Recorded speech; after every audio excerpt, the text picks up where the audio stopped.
The Hindu newspaper reports that India's Adani group has signed an agreement with Sri Lanka on Friday to build two power plants in the north.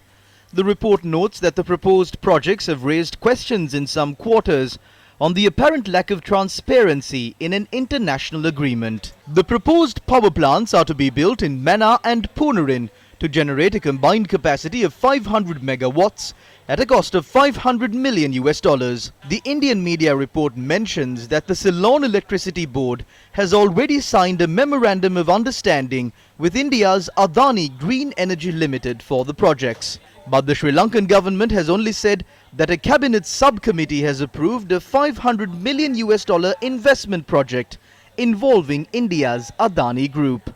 Sri Lanka and India signed an agreement this week to form a joint venture named Trincomalee Power Company Limited to build a solar power plant in Sampur. It's the second time that Sri Lanka has inked an agreement with India in a week. The solar power plant agreement was signed between India's state-run NTPC Limited and the Ceylon Electricity Board, who would be shareholders in the joint venture. The Indian High Commission said the project is an important step in India's process of investing in Sri Lanka, as agreed during Finance Minister Basil Rajapaksa's visit to India last year. The solar power plant is to generate 100 megawatts of electricity. However, the people have not been informed about further details of this agreement, including how the ownership will be divided over the joint venture. The details revealed so far on these agreements are emerging from Indian entities and not the Sri Lankan government, which is responsible to the people. Although the Norachole coal power plant is one of Sri Lanka's main power generating sources, Chinese experts have to be brought down to the country to rectify any fault. Local electrical engineers say they haven't received passwords to run certain machines. As a result, China now has power to control the country's electricity sector.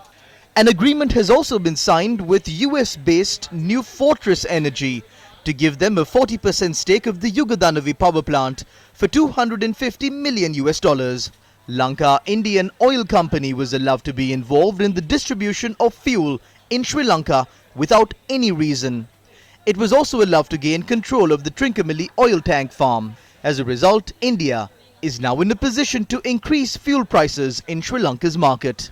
Against such a backdrop, what will be the fate of Sri Lanka's independence if India is allowed to gain control of power generation as well? The government is signing agreements hurriedly with India on the back of Finance Minister Basil Rajapaksa's visit to India next Tuesday. Sri Lanka has received loans running up to $1.4 billion from India very recently.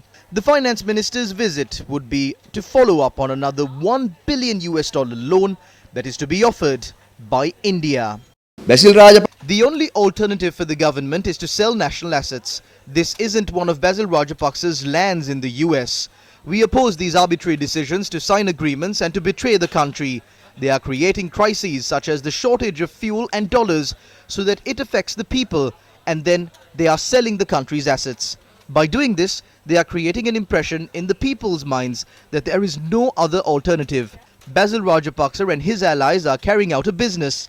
They are pocketing commissions from both parties. They are selling ports and oil tanks and then selling the LNG power plant to the US. The latest addition to the list is the Sampur power plant. The power plant must be built according to Sri Lanka's national plan. They have no right to allow Sri Lanka to become a colony of their country after something happens.